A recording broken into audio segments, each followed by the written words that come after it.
Yo, what up, everybody? Welcome back. We're back. It's Jeff and Jeff, the playoff edition here on Orange Bloods Live. It is the show. Well, we hope it's the first of several shows, 4 shows, as a matter of fact, where we're doing 5 things to look for in the upcoming playoff game. And yet I have to admit, as I tell you to hit the thumbs up button, like, comment, subscribe, all of those things, Jeff and I just figured out that we went to middle school together, and I'm completely freaked out. Small world, baby. Orange Bloods. Because somehow Grisham Grizzlies unite. Old school, baby. Coach Tooley. I'm completely tickled pink by everything that's happened in the last 15 minutes. But we got a game to talk about. Texas v. Clemson. I've been thinking about this show all day long, Jeff, in that I've been wondering, what are anything that we're going to talk? Is anything we're going to talk about today different than the last month, the A&M game, the Georgia game? It really feels like a lot of the themes will probably remain the same. I think you know exactly where I'm going to go if I'm not even going to first. But these are the 5 things to watch for in the Texas Clemson game coming up on Saturday at DKR. Jeff, you obviously get – oh, and by the way, the show's brought to you by Groggy Dog. Oh, yeah. It is just spinning out of control. That's okay. Circle back. If you need your apparel, if you have a basketball team, like me and I back in the day played middle school basketball together, let them be your branding experts.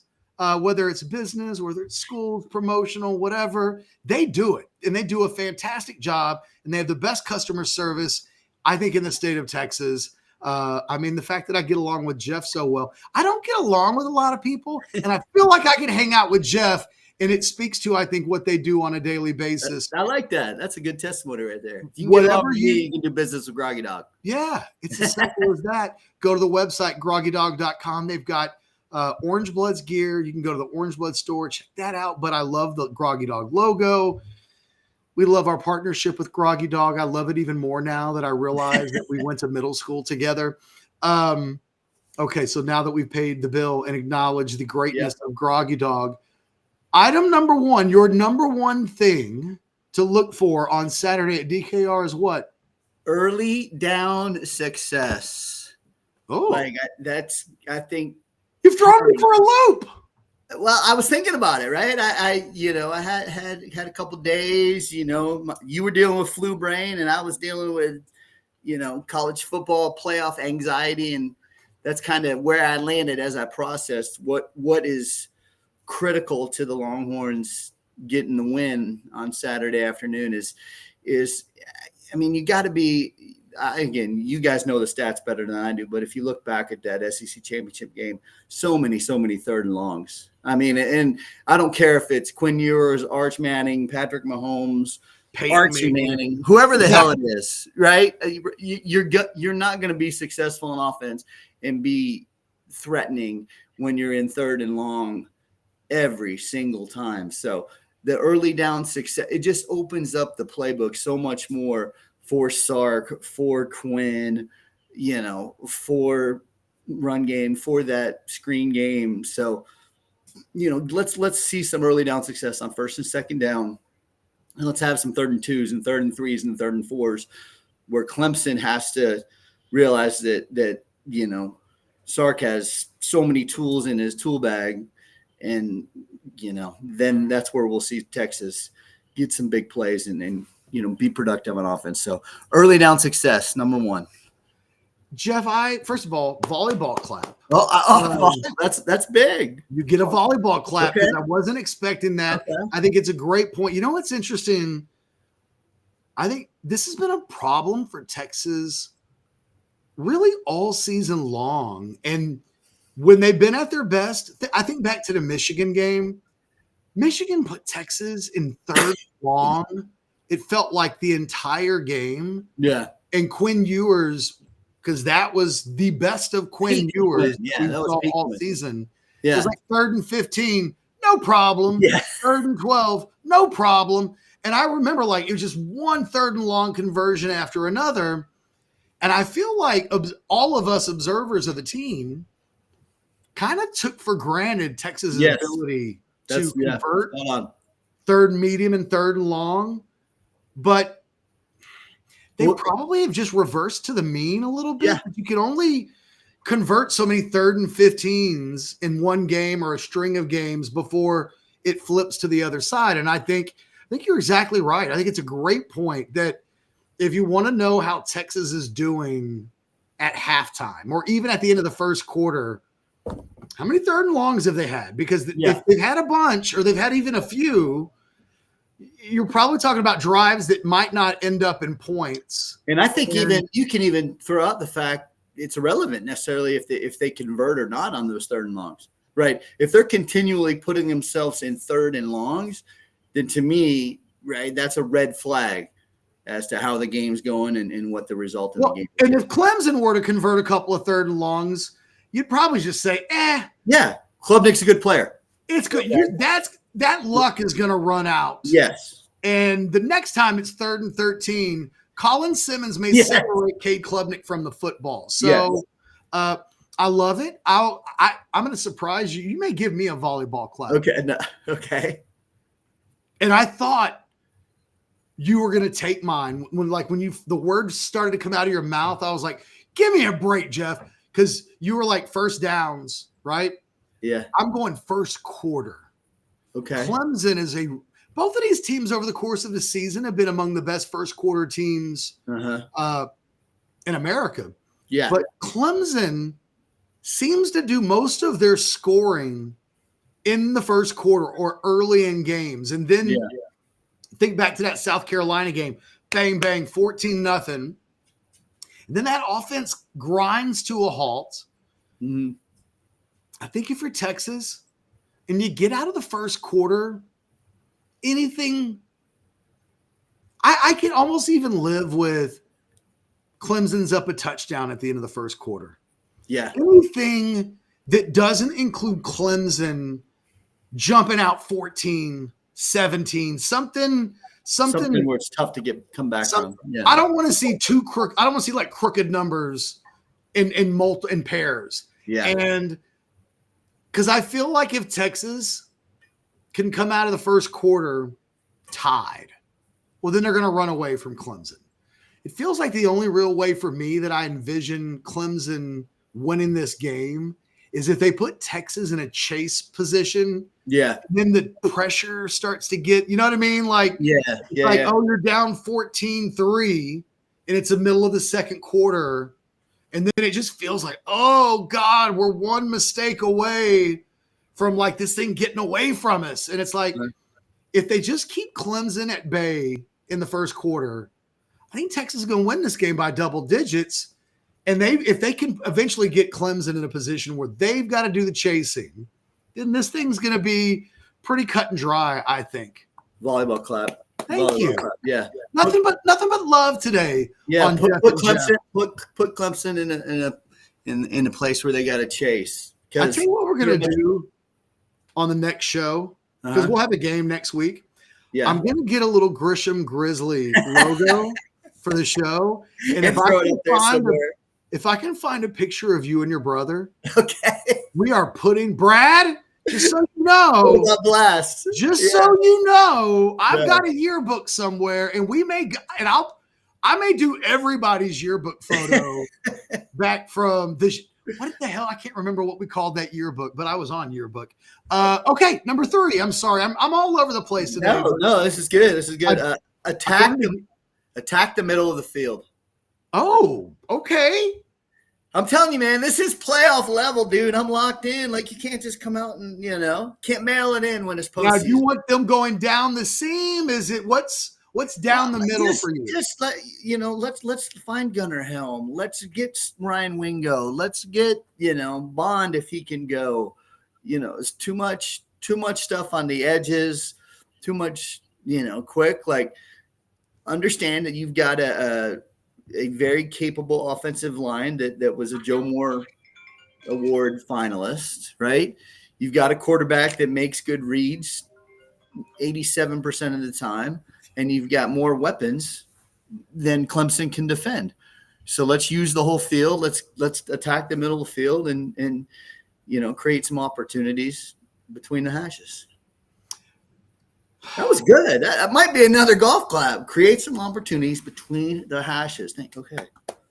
Yes. Gunnar Helm, too. I mean, he's kind of been AWOL a couple last game, One catch against Georgia in the SEC championship. Yes, I was yelling at the TV. I'm like, where the F are you? If Gunnar Helm has a Gunnar Helm game in that game, Texas just might win that game. That it might be as simple as get him instead of 1 for 10 or whatever it was, if he'd been 4 for 45, it might have just been the variable needed for Texas to win that game.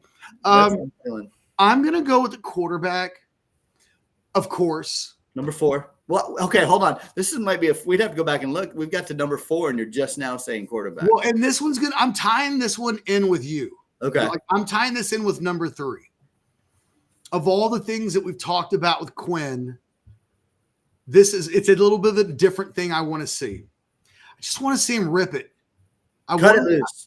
Because if you go back to that Georgia game, he actually threw some beautiful balls where, he threw it down the field. The timing of them was really good. But Quinn's at his best when he's slinging it. And I think, if they're going to hit Gunnar Helm, we brought up that Michigan game earlier. My favorite play of this season and I bring this play up all the time. I brought it up on House Divided. I think yes. The play where he slides up into the pocket. Climbs the pocket. And he's moving towards the line of scrimmage. And so it was a little bit of like, is he about to cross the line of scrimmage or not? He rips that ball down the middle. And then he basically Steph Curry's the play. Like he doesn't even watch Gunnar Helm catch the ball because it was so money. Quinn can do that. But Quinn, I think it's had to have been the oblique. It's just as simple as that. It's not the ankle, although I think on some of these deep sideline routes that Quinn can throw with his eyes closed, he's hanging it a little bit. The ball's hanging in the air a little bit. With a couple of weeks to get just a little bit healthy, can we get Quinn Ewers in this first game in the playoffs? Just rip it a little bit. Let us see and I'm not talking about playing well and there's a lot of things that we can talk about with Quinn and the need to play better. But boy, if he can just be healthy enough to throw the ball the way he can throw the football, then Texas is going to smoke Clemson, and I'm going to walk out of Saturday's game feeling so much more optimistic and better about this team's chances of winning a national championship. Yeah. Because you give me that Michigan Quinn, and Texas will beat anybody in these playoffs. It's I love it now that we're at this point in the season, and Michigan Quinn is like a real thing. Like that's like the mythical character, rising from the depths of the sea. It? Yes. Like Michigan, if we get Michigan, I've said that to people too. I said, look, if you see Michigan Quinn first half of the Clemson game, call your sports book. Yes. Put whatever you want to put on Texas and win the national championship. Because with that defense, Michigan Quinn, then you're going to make some money. Yes. I might do it myself. We're so in tune today, Jeff. Because the funny thing is, I don't like to say that I'm critical of Quinn, but sometimes when you talk about performances and they're not great, just saying they're not great is a bit critical. Yeah. And so there's been a lot of performances and probably mainly because he's been hurt more than anything else. We know we've not seen Michigan Quinn. We know that guy exists. I'll never forget walking out of the Michigan game thinking, whoa, yes, Quinn can do that. Yes, you and about 7.6 million Orange Bloods, Longhorn fans. And now we're sitting there, we've had now it's December and it's like, I feel like Tiny Tim asking for a bowl of porridge. It's like, please let me have Michigan Quinn, please. Yes. Give me number 5. Jaden Blue. Let's make one big Jaden Blue, what? This is the most abstract 5 things to watch for. No, but okay, who's like Isaiah Bond scares you, right? Ryan Wingo might scare you. Yeah, but Wisner's going to go for like $150 in this game. Yes, but I also think Jaden Blue from the running back position, what player can you put the ball in his hands, run or pass, and he can take it 80 on any play? Look, I love Jaden Blue. Or to quote the great Jason Dick, J. Don Blue. The problem is he might get 6 carries in the first half, and it's like, whoa, Jaden Blue's like 6 for 75. Oh, no, he just fumbled.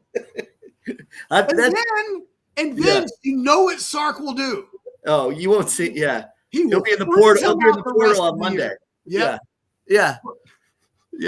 But he'll come out on Monday and talk to the media because that's weird. Yeah. He's a But no, he's a guy though too. I mean, he makes a big play. Like you can get however you get it to him, right? Hand it to him, pitch it to him, swing it to him. Hit him on that little angle route out of the backfield that Quinn throws really well. You go trips right and then you run Blue out of that angle. Put it in his hands. I think he's a difference maker. Like when you're sitting there, who makes the difference? Because again, Clemson is going to have athletes. Like they're going to have dudes rolling into DKR. And again, they've been there before. Their coaching staff has been there before.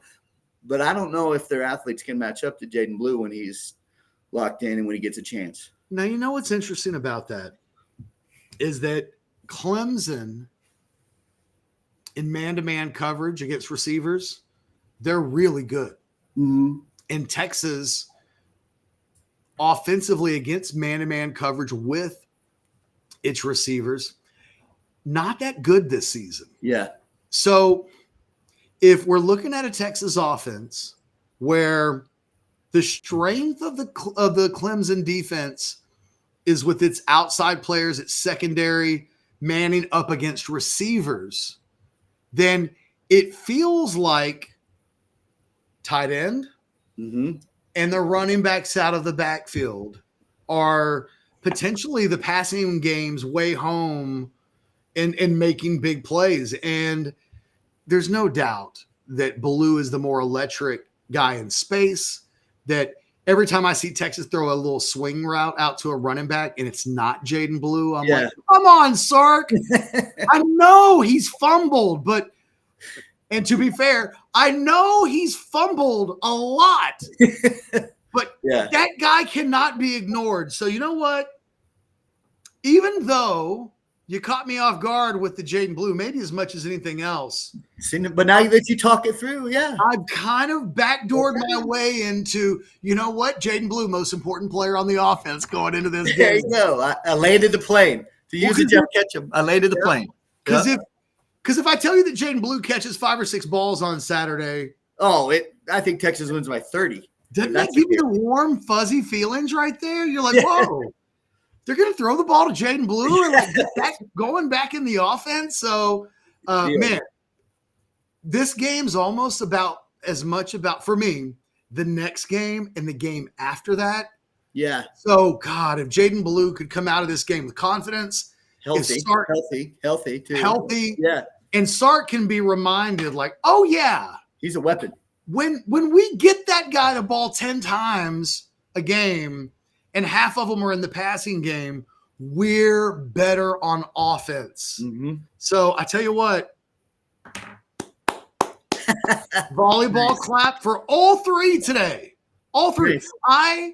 You know what? You need a show. Not the Jeff and Jeff show. Today, you have this is big. You have Alex, watch your back, son. Okay, you tell him. Watch your back. I'm not coming with any cockamamie takes, Alex. Jeff and his brother Brad are going to be at Beat Traders if you guys aren't careful. No, I think all of that's been really good. In fact, I was going to throw like a bonus. You got something Wisner just because he's so stable. Like when I think of Wisner, it's just stability, right? He goes forward. He's north and south. Texas is going to be. I think Texas is going to run.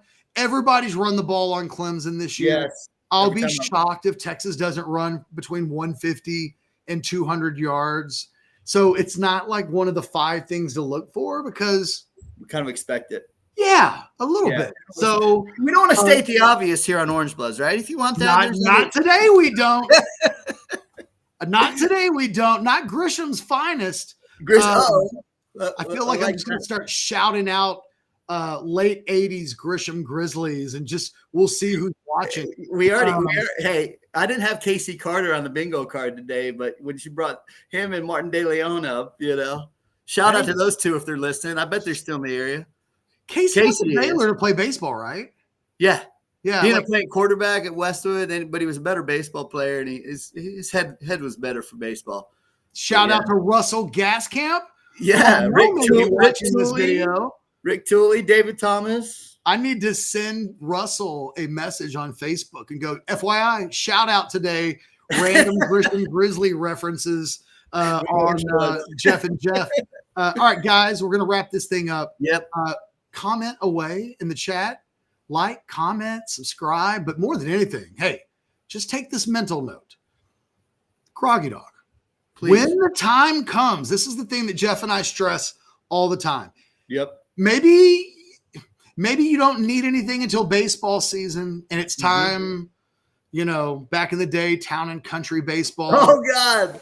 We went town and country baseball. We ever run around those. My dad would drop us off with $2. Oh, yeah. Lemon heads back in the day, you'd have to get your I was on the Giants and we'd get our stuff, our shirts and our jerseys. And when you need it is when you need it. And look, it's 4 days or 5 days before Christmas. Maybe that's not it. But as we get into 2025, when you need that print job, when you need that embroidery, when your business needs to create some promotional items, my man right here, let Groggy Dog do it for you. And you'll never turn back. You'll never turn back. It's the one thing I hear all the time when I get messages from people who say, oh, yeah, just so you know, like I reached out to Groggy Dog and they were great. Nice. Like Tony the Tiger, great. So go to the website, let them give you kind of the tour of who they are and kind of what they specialize in, the screen printing and the embroidery and all of that. But they've got an amazing team. They're a great, tremendous sponsor of Orange Bloods Live and Orange Bloods. And yeah, give them their business. Keep it in the family. Give it to somebody who bleeds orange. Yes, sir. That's what all of this is about. Now, look, this has been the Texas Clemson 5 Things to Watch For show. We're going to be back next week. Texas is going to win this weekend, and we'll be doing Texas v. Arizona State 5 Things to Watch For, which might just be ass kicking, yes, ass kicking 4 and 5. Let's go. But eventually we may get to Ohio State and Oregon. Buckle up. And then the 5 Things show is really going to turn up the heat a little bit. I expect the same level of performance in a couple of weeks that we got today. Guys, thumbs up on the button if you love the Grisham Grizzlies. And if you don't like CD Fulks or Canyon Vista or Chisholm Trail, any of our old rivals. Or Hill Country Middle School out in Westlake, right? That's right. Oh, I used to love, my favorite basketball tournament. Yes! I loved the Hill Country basketball, the tournament in December. Yeah, because we go out there, they'd have all the cool restaurants out there, all the stuff they didn't have in North Austin yet. It felt like we were living back in the day. But now they're coming to North Austin now to go to TCH. I know. It's wild. But yeah, back in the day, that Hill Country Middle School basketball tournament was one of the highlights of my year. For myself and Jeff Bowerman, Jeff and Jeff, you guys have a wonderful weekend. And once we get through this, have an amazing Christmas. Yes. We will see you next week. Yep. Until next time, you guys take care. Later.